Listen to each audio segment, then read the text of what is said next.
I would like to thank AIOS for giving me this opportunity to speak as a keynote speaker in the pediatric session.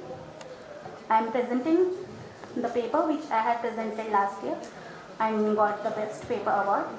So the topic is effect of low dose atropine and choroidal thickness in children with myopia progression. I have no financial interest to disclose. So the purpose of the study was to determine the effect of low dose atropine on choroidal thickness in children with myopia progression, to compare the rate of myopia progression in cases versus controls in terms of changes in the spherical equivalence, axial length, best corrected visual acuity, choroidal thickness at presentation, and subsequent follow-ups. This was basically a prospective single-blind case control study conducted in the Department of Ophthalmology, KIMS Bhubaneswar. We took 110 participants aged 5 to 16 years with bilateral progressive myopia, out of which 44 cases and 43 controls were included, and the rest were excluded as per the exclusion criteria, which include patients who were allergic or hypersensitive to atropine, those having any systemic disorders, with poor compliance to atropine use, astigmatism more than 2 diopters, uniocular progressive myopia, patients who were using other forms of anti-myopia therapy like ortho-K, any dose of atropine or pyrazine, any retinal pathology like ROP, other ocular morbidities, and patients who were lost to follow. So 87 children were randomly assigned into 2 groups.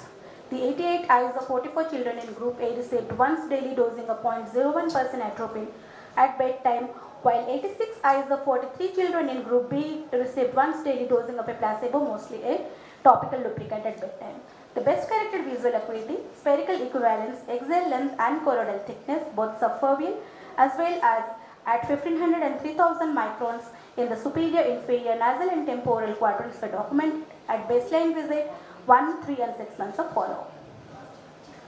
The statistical analysis was done and a p-value of less than 0.05 was considered to be significant.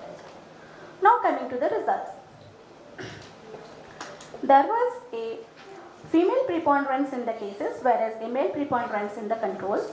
The mean age of both the groups were almost comparable. As we can see here, on comparing the spherical equivalence between the cases and controls at presentation and follow-ups, at 3 and 6 months of follow-up, the cases showed a decrease in the spherical equivalence, whereas there was an increase in the spherical equivalence in the control group, and that was statistically significant. Similarly, in the axial length in cases and controls at presentation and follow-ups, there was significant decrease in the or reduction in the axial length in the cases at 3 and 6 months of follow-up, whereas there was increase in the axial length in the control group. On comparing the subfoveal choroidal thickness between the cases and controls, at 3 and 6 months of follow-up, the mean subfoveal choroidal thickness was increased from 295.36 plus minus 37.63 to 300.38 plus minus 38.13 microns in the cases group, whereas it decreased in the controls from 295.27 plus minus 36.18 to 288.16 plus minus 34.04 microns, and this was statistically significant. Similarly, in the trend of the best corrected visual acuity in log-my units, we can see there was an improvement in the best corrected visual acuity in the cases group from 0.2 to 0, whereas it was reduced in the controls from 0.2 to 0.25 log-my units. The correlation of spherical equivalence and axial length with choroidal thickness was done in the cases and controls, and there was decrease in the spherical equivalence as well as decrease in the axial length, which was correlated significantly with with the choroidal thickness in the cases group, but it was not significant in the controls.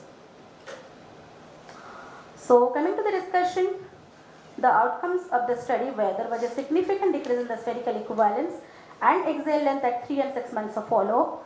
Low dose atropine significantly increased the subfoveal choroidal thickness as well as choroidal thickness in all the quadrants, and there was significant improvement in the best corrected visual acuity.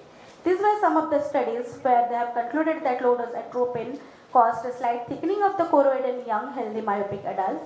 In a study by Wu et al., they found that low dose atropine at 3 months follow-up, there was significantly increased subfoveal choroidal thickness, and they found significant relationship between the changes in the subfoveal choroidal thickness with central corneal thickness.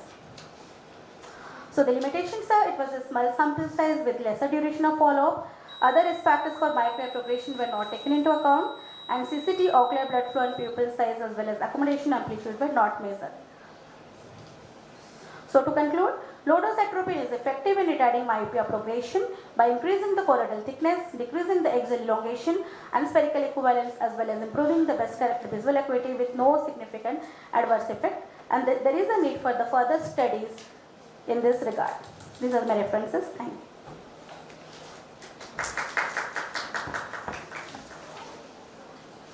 Thank you, Dr. Shrutakirty.